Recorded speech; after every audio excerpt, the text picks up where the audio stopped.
everyone, my name is Shauna, in case you don't know, and welcome back to another video. Today I'm going to be doing my July 2023 reading wrap-up. I leave for my big summer vacation tomorrow.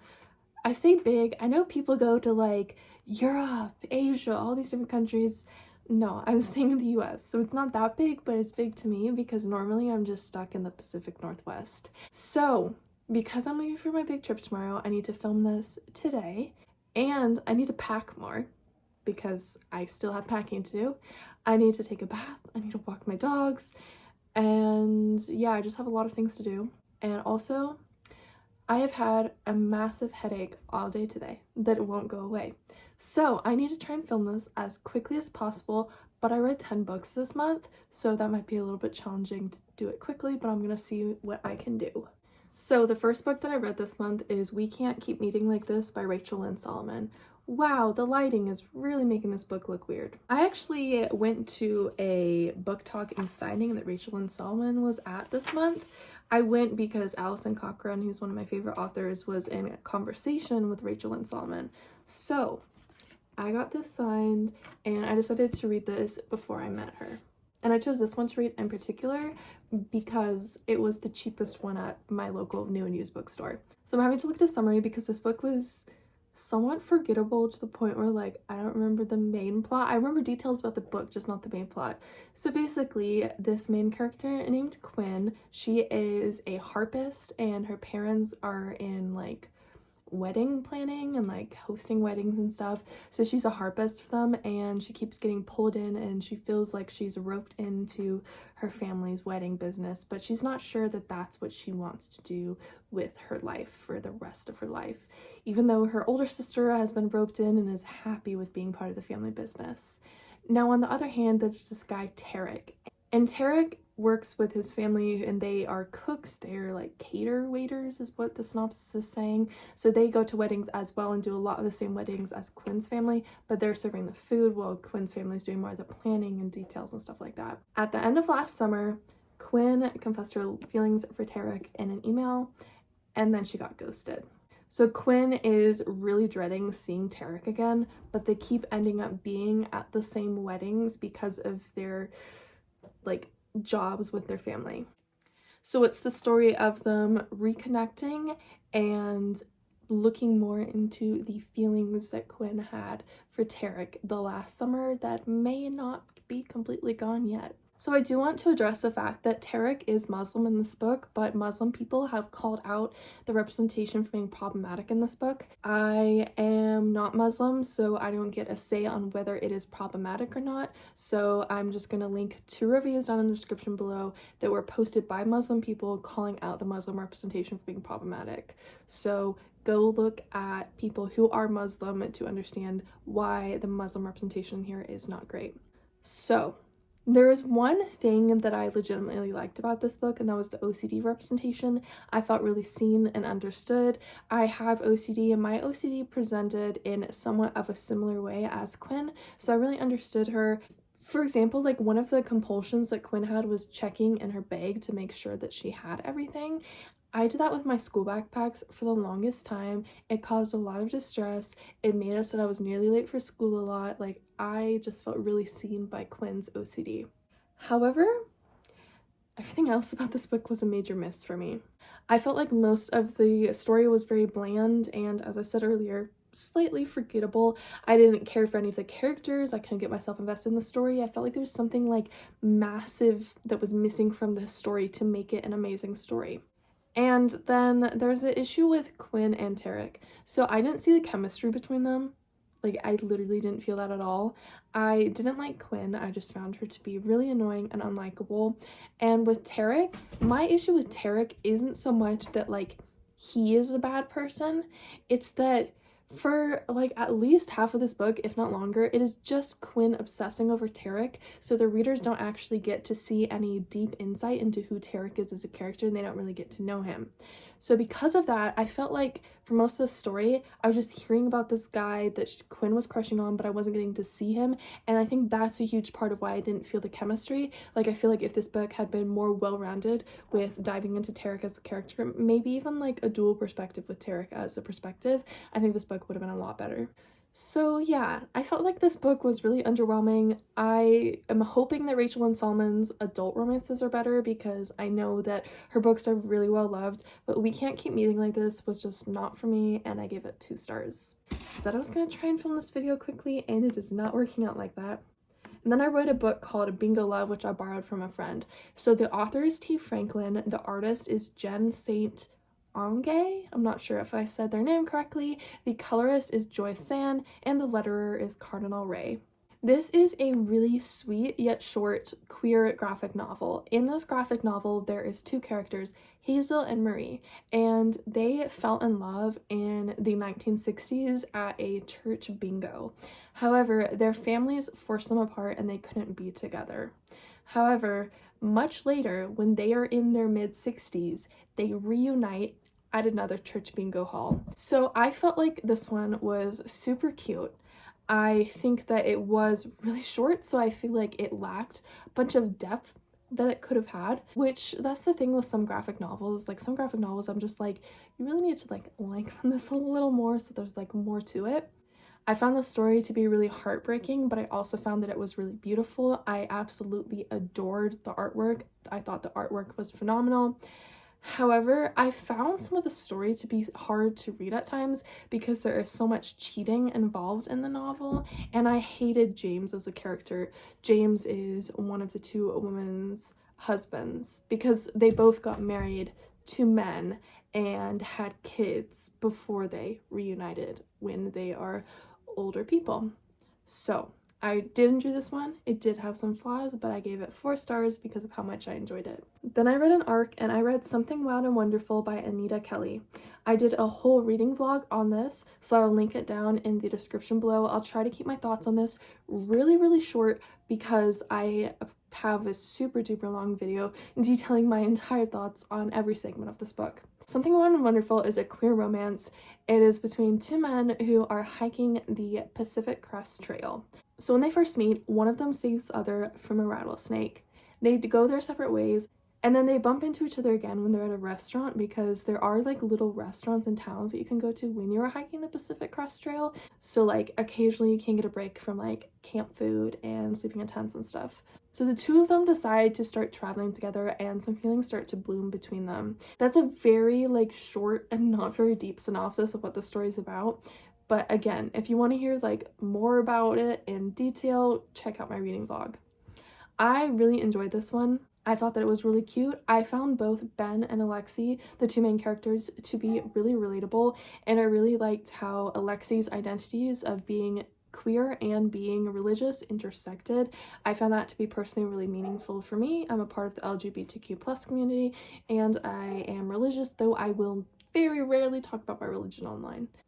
I loved the pacing of the story. I thought the ending was absolutely perfect. However, there was a section in this book where it was letters that they were writing to each other and to other people, and I didn't like the letter section. I felt like it was really jarring how it was shoved in there and there wasn't a smooth transition to the letters, and I wish that letter section would have been done differently. However, despite my issues with the letters, I really enjoyed this book and I give it 4 stars, and I can't wait to read Anita Kelly's other book, Love and Other Disasters. Then I read a book for school that I hated, but I guess I can give you a super clear synopsis of what the book's about because I had to write tons of stuff about this for my class.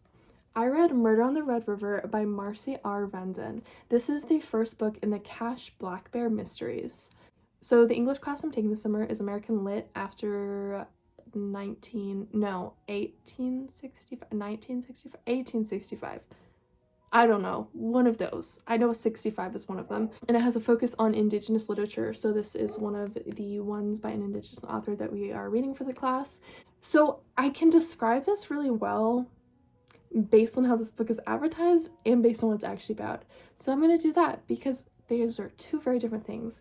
This is advertised about this girl named Cash, and Cash was pulled from her family and put into the foster care system when she was a kid. Legal kidnapping is what it's called. It was a major issue historically. It still happens sometimes. It was a major issue historically where Indigenous kids were pulled from their parents and placed into white foster families that were abusive.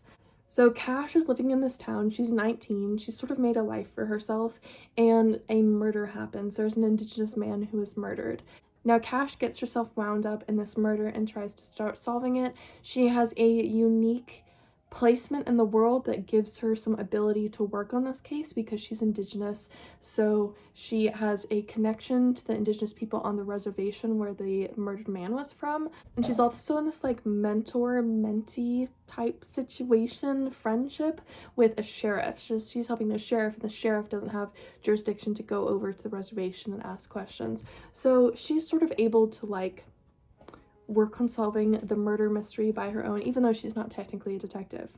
Now that's what the book is advertised as, and while that is a huge chunk of the book, the majority of this book is Cash waking up every morning, going to grueling work, coming home, going to a bar, playing some pool, getting really drunk, and going and having physical relations with a married white man.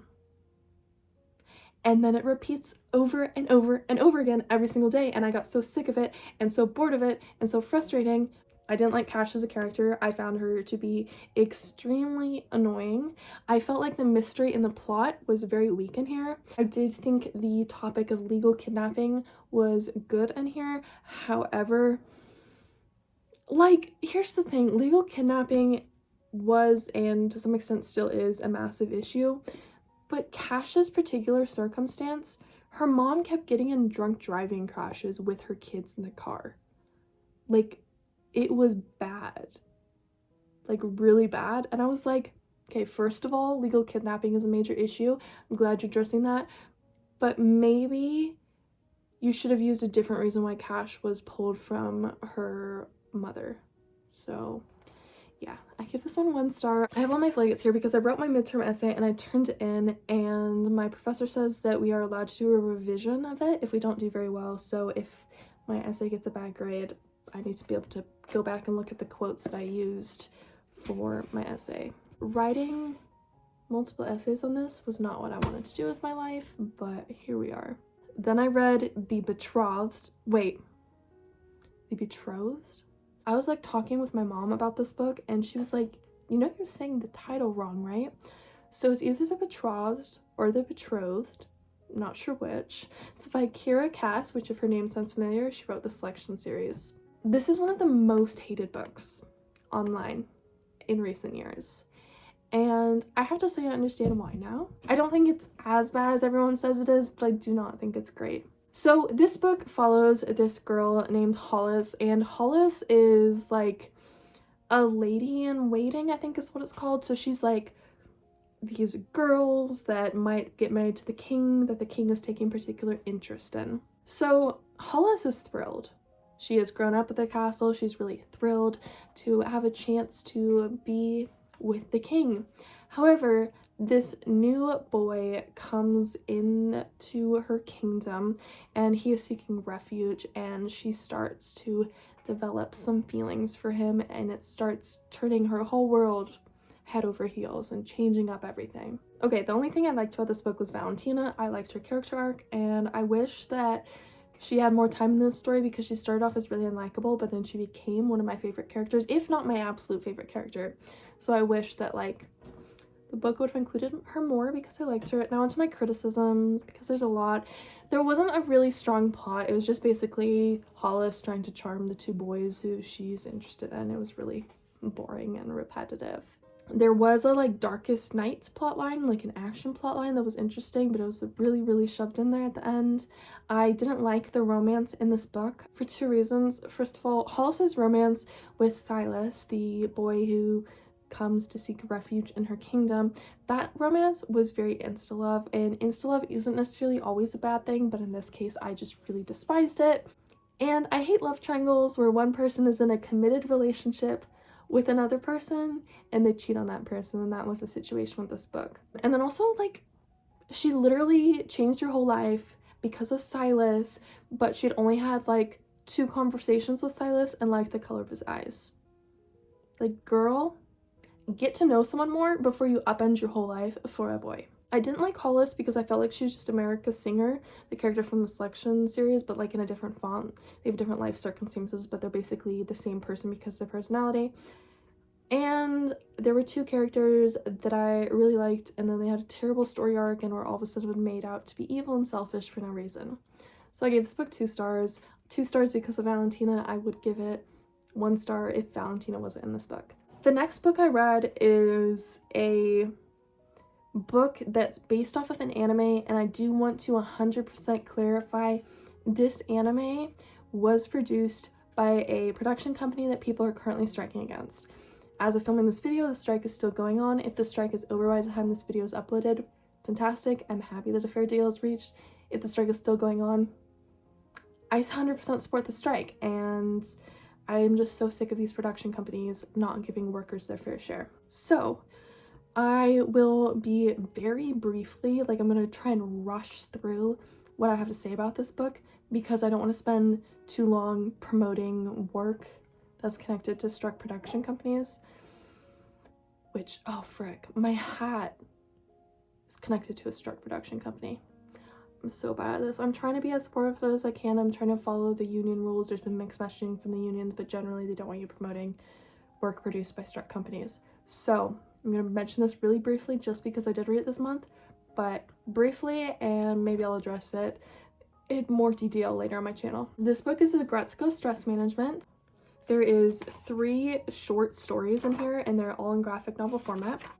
The first one is Mental Breakdown, which is written by Michelle Gish. I gave it 4 stars. I found it really cute and entertaining, but Retsuko wasn't really the main character in this one, and she wasn't really the main character in the other ones as well. Then there was Cold Snap, which was written by Sarah Stern. I found this one to be really funny and cute. It wasn't super deep though. And then the final one was the Carrier Cup, which was probably my favorite one in this collection. I thought it had some sweet Retsuko and Haida moments. Oh, and I should probably mention Agretzko is about this red panda who works an office job, and to cope with the stress of working at the office job, she goes and she does screen karaoke. Also, I got this at Emerald City Comic Con, so I got it signed by Daniel Barnes, who was the one who wrote the Carrier Cup. Since I gave each story in this collection 4 stars, I rated it 4 stars overall. I'm only like halfway done, and I told myself I would try and film this quickly. Then I listened to an audiobook because I have a goal for the year to read 3 audiobooks. The audiobook that I listened to was the 10th book in the saga of Darren Shan, which is the Circuit of Freaks series, and this one is called The Lake of Souls. So the Circuit of Freaks series has a plot that's really evolved from the first book, so I'll tell you what the first book is about. The first book is about this Circuit of Freak who comes into the town, and it's about 2 friends who go to the Circuit of Freak. One of them steals the spider that was a part of the circus show, and the spider ends up biting one of the friends. The other friend scrambles to figure out how to save his friend, and in order to save his friend, he has to get involved with a vampire. So the story's evolved a ton from there. I can't really summarize the Lake of Souls for you very well because I don't want to spoil anything about the story because it's evolved so much. So the Lake of Souls was one of my least favorite ones in this series. The reasoning why is because the last several months in the series have been building up to this big battle between these 2 people. Can't tell you who the 2 people are, but you can tell it's leading up to this battle between these arch nemesis. However, this one's just a side story. It's literally a high fantasy story set somewhere completely else. Well, all the other books in the series have been urban fantasy, basically set in the human world but with fantasy elements. So it was really a drastic shift. I didn't like that it was a side story because the side stories, if it had happened earlier in the series, I would have been fine with it. But we're on the 10th book in the series. There is 2 books left, and we are building up to the final battle. To have a side story right now was really frustrating. However, despite that, I did enjoy it. I found that I really liked all the answers that this book gave about Hardcat, who you would know who he is if you have read any of the series. And I found the lake itself to be a really interesting concept, but I did have a bunch of issues with it, so it is 3 stars for me. And then I read my 60th book this year, which helped me finish my Goodreads reading goal. I have an unofficial goal to read 100 books overall this year, but if I don't hit that, it's not the end of the world. But I had my Goodreads goal was 60, and I've officially reached that. I read Demon Slayer Volume 10 by Koyoharu Gotage. So basically this series is about this boy named Tanjiro, and all of his family except one of his sisters was killed by demons, and his sister that is still alive was turned into a demon. So it is his quest to save his sister, and in order to do that he joins the Demon Slayer Corps, so people who kill demons, as the name suggests. This was the 10th book in the series. I don't think I've talked about this before, but I felt this way with the anime as well. I feel that this segment of the Entertainment District arc, the battle, it really drags on a lot more than it needs to, and I am disgusted by the sexualization of Nezuko in here. She is someone who has the mind of a 14-year-old and the body of a 12-year-old, so to sexualize her is disgusting. However, I love getting to spend time with Tanjiro, Nezuko, Zenitsu, Inosuke, and Tengen, and I really liked getting to see Gyutaro's and Daki's like sibling dynamics, so I did enjoy this one, just it isn't my favorite because of those two things I mentioned, so 4 stars. And then I read a book that helped me finish my goal to read 5 iBooks this year, and this is the first book in the Way to a Man's Heart series, and it is Pizza My Heart by Frankie Love. This is a very long series of novellas that can each be read as a standalone, although they're like loosely connected to each other. Basically, the concept for all these is that these are super short, you can read it in one sitting, and it is insta-love that goes immediately to smut that has some connection to food. This one was obviously connected to pizza. So basically, this guy walks into this pizza shop and immediately feels a connection and love for the girl working behind the counter. The girl working behind the counter feels that connection too, but there is more to her that she needs to reveal to him before things can get too intense. Here's the thing, I almost enjoyed this one. Like, I knew ahead of time that it would be insta-love and tons of smut, like, and it would be really short. Like, I knew that based off the synopsis. However, my issue with this book is that the men are awful. There's 2 main men in here. First of all, Matt, I didn't understand his appeal, and I felt like he was way too possessive of Mirabella and way too pushy. Like, when she first turned him down, he said, and I'm quoting exactly what he said, "Just like that, not even gonna pretend you're not interested." That is a massive red flag in a man. That means you need to run, you need to trust him, because he's gonna push you and he's not gonna understand your boundaries. The second thing is, Mirabella's brother Tony was like really possessive and controlling of Mirabella, and it really grated on my nerves. So the men ruined this story for me. I could have enjoyed it, but just the 2 main men, I cannot stand them, so I gave it 2 stars. And then the final book that I read this month, I hate the cover because, as I said before, I really did not like how Demon Slayer Volume 10 sexualized Nezuko. Now this volume itself doesn't sexualize Nezuko, but the cover does. She's 14. Her body is 12. Stop sexualizing her. However, despite my issue with the cover, I really enjoyed this volume. It is the epic end to the Entertainment District arc. There's a quote that I really liked in here. It's multiple like speech bubbles, so it's not just like one compact quick quote. "You get to decide where your happiness comes from. What's important is now. Let's look to the future. Let's do our best together, and let's never apologize for it." I freaking love that. I really like getting to see Hanatsuru join the fighting, and I wish the other wives would have been able to join in the fighting too, especially Suma. I love Suma. And there's the little scenes in here with Nezuko running around with Tanjiro on her back, and it's so cute. So I give it 5 stars.